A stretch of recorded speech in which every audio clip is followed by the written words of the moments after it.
அவங்களே வரேன்ட்டாங்க.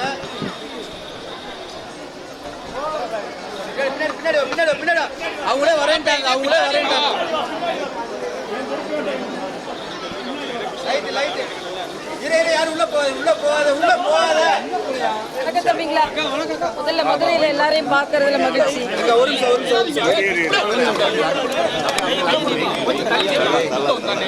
அமைதியா பண்ணு.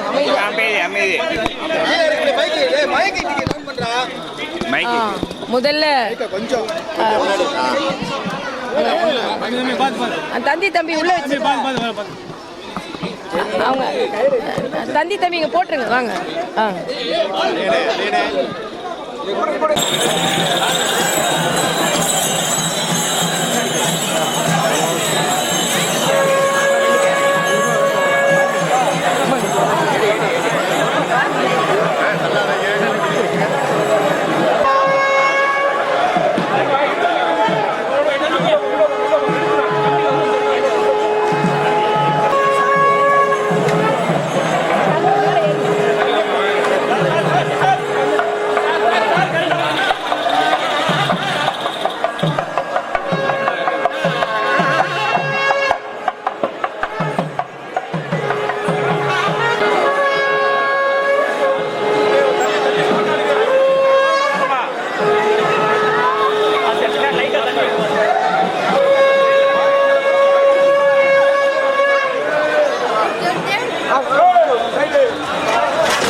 அனைவருக்கும் வணக்கம்ப்பா.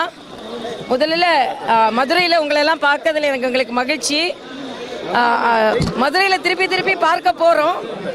இன்னைக்கு மரியாதைக்குரிய அமித்ஷா அவர்கள் கூட்டம், அதற்கு பின்பு நம்ம அப்பன் முருகனின் மாநாடு. அதை மாதிரி மதுரைக்கு நமக்கும் நிறைய தொடர்பு இருக்கிறது. மதுரை சங்கம் வளர்த்த தமிழ், அதனால் எங்களை சங்கிகள்னு சொல்கிறாங்க. அதை பற்றி நாங்கள் கவலைப்படல. சங்கம் வளர்த்த தமிழில் சங்கிகளின் சக்தி பெருகுகிறது என்று வேணாலும் வைத்துக்கொள்ளலாம். இன்னைக்கு மீனாட்சி அம்மையை வணங்கிவிட்டு, மீனாட்சி என்றாலே நல்லாட்சிக்கான ஒரு உதாரணம். மரியாதைக்குரிய பாரத பிரதமர் நல்லாட்சி செய்து கொண்டிருக்கிறார். அந்த நல்லாட்சி, மீனாட்சியின் ஆட்சி தமிழகத்திலும் வர வேண்டும் என்ற பிரார்த்தனைக்காக இன்று வந்திருக்கிறோம். மரியாதைக்குரிய அமித்ஷா அவர்களின் வருகை எங்களுக்கு மிகுந்த உற்சாகத்தை தந்திருக்கிறது.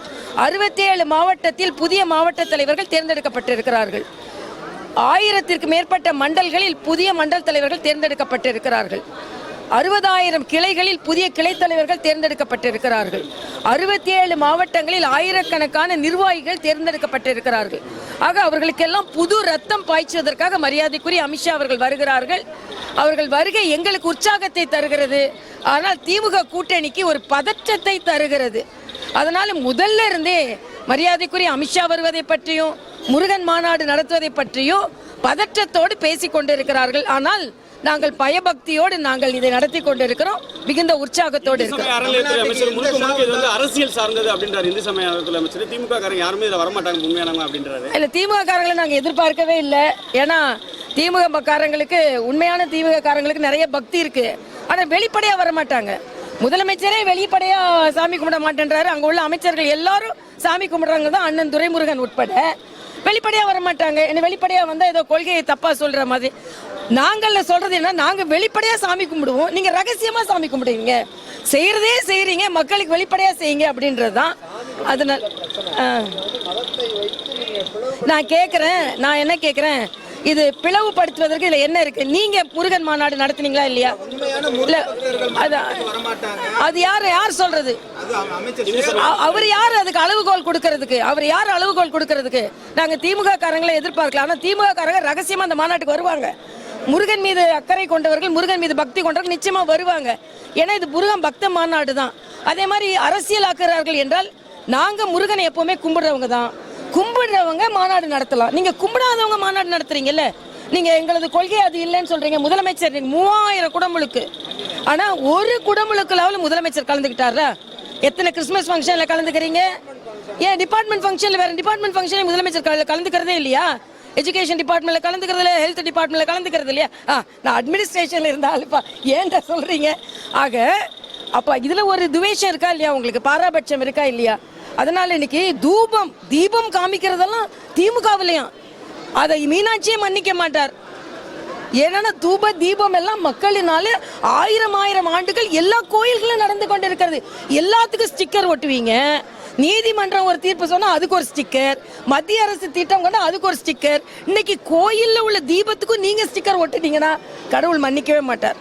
என்ன சொல்ல போனா நாங்கள் மிகுந்த உற்சாகத்தோடு இருக்கிறோம். 2026 ஒரு இன்னைக்கு கண்ணகிக்கு நியாயம் கிடைத்த மண் இந்த மண்.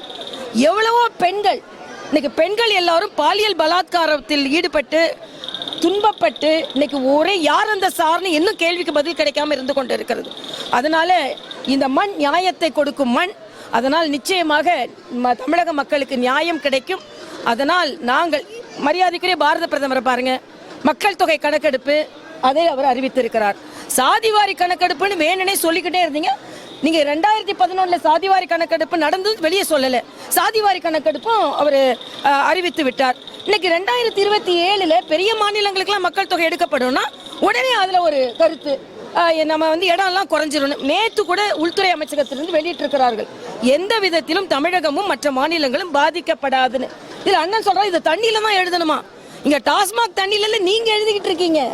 நீங்க எழுதுறது எது நடந்தது? நீங்க தண்ணியில எழுதுனீங்க நீச்சு விடுப்பு பத்தி, தண்ணியில எழுதுனீங்க 100 ரூபாய்க்கு கேஸ் கொடுக்குறோன்னு சொல்லி, தண்ணியில எழுதுனீங்க ரீடிங் 1 மாசத்துக்கு ஒரு வாட்டி எடுப்போன்னு. வேங்கை வயலை கண்டுபிடிக்கல. சட்டம் ஒழுங்கு செல்வ பிறந்த அண்ணன் ஒரே ஒரு கேட்கிறேன், உங்க மாவட்ட தலைவர் திருநெல்வேலி மாவட்ட தலைவர் ஜெயக்குமார் கொலையுண்டு 2 வருஷம் ஆச்சு. அதை கண்டுபிடிக்கலையான்னு உங்க ஆட்சியில கேட்க மாட்டீங்களா? அடிமை ஆட்சி, அடிமை கூட்டணி நீங்க தான் அடிமை கூட்டணி. எதுவுமே கேட்க மாட்டேன்றீங்க. ஒரு போஸ்டர் கூட துணை முதலமைச்சர் அண்ணன் செல்வ பிறந்தகால ஒட்ட முடியல. அவங்க ஒட்ட முடியாம இருப்பாங்க கூட்டணியில. அவங்க கூட்டணியில ஒட்ட முடியாம இருந்துட்டு நாங்க ஒட்டாத கூட்டணினா நாங்க ஒட்டும் கூட்டணி, ஓட்டுக்கான கூட்டணி, மக்கள் நாட்டுக்கான கூட்டணி தெரிஞ்சுக்கணும்.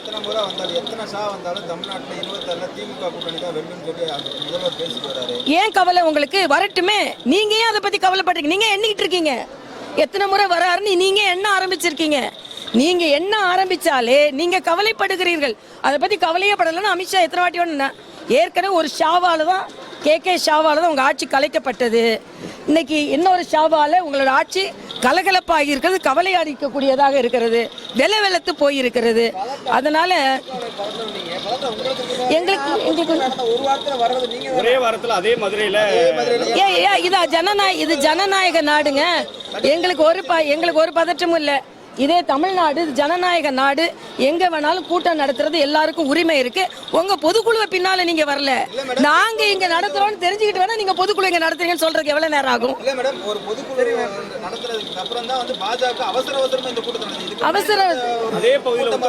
அதாவது மரியாதைக்குரிய அமித்ஷா அவர்களோட திட்டம் உங்களுக்கு தெரியுமா? நான் சொல்றேன், நாங்க மதுரையில் கூட்டம் நடத்துவதாக இருந்ததுனாலதான் நீங்க சாமி வருதுப்பா. இல்ல இதெல்லாம் எங்க கட்சி முடிவு பண்ணும்பா. கட்சி முடிவு இல்லப்பா, எங்க கட்சி தலைவர்கள் தான் பாக்குறாங்க.